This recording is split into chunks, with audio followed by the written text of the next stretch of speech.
Hey guys, I am tasked with discussing the macro and micro ethical issues regarding this case, and then how to address it. As far as the macro level, I really have issues, and I think that there are some big ethical concerns about the fact that a lot of hospital stays and things along that nature are so very contingent on insurance, and it's very money driven versus not necessarily with the need for the family is. Obviously, they address the physical needs, but in this case, I think there was a big emotional need that having the social worker feeling the need to get Miss Smith out of the hospital due to insurance issues caused a lot of pressure on the family. Whereas if there was maybe less driven by insurance premiums and things like that, it could have possibly been less emotionally traumatic for this family.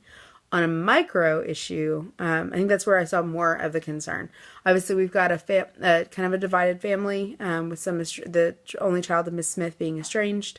The concern with that being the fact that when she did go to the court system, which I really think is what was needed for this case and this whole situation, that the social worker did not speak up and make it, or at the very least go in prior to possibly the court situation and make it very, very clear to the courts that this daughter should not be appointed the guardian in this case. I have a lot of friends actually who work in the guardianship field, and when you have a family who's indecisive, it really creates a complication. So as far as addressing, that, because that caused an ethical issue as far as the family still having an indecisive situation on their hands.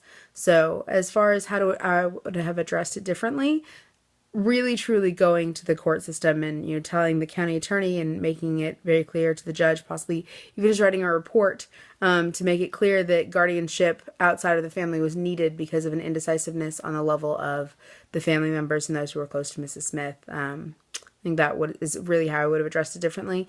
And I think if that had been addressed, if that's how that would have been addressed, then on a macro level, the macro ethical issue of having to find her a replacement and having indecisiveness in the level of the family would not have been as much of an issue, because a guardianship representative possibly from the state would have been less conflicted and unable to make a decision about taking her out of the hospital and possibly finding a nursing home or making a DNR decision.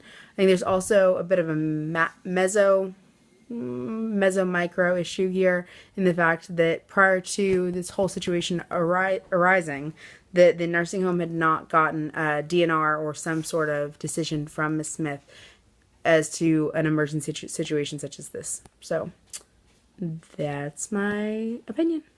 I'd love to hear you guys' input.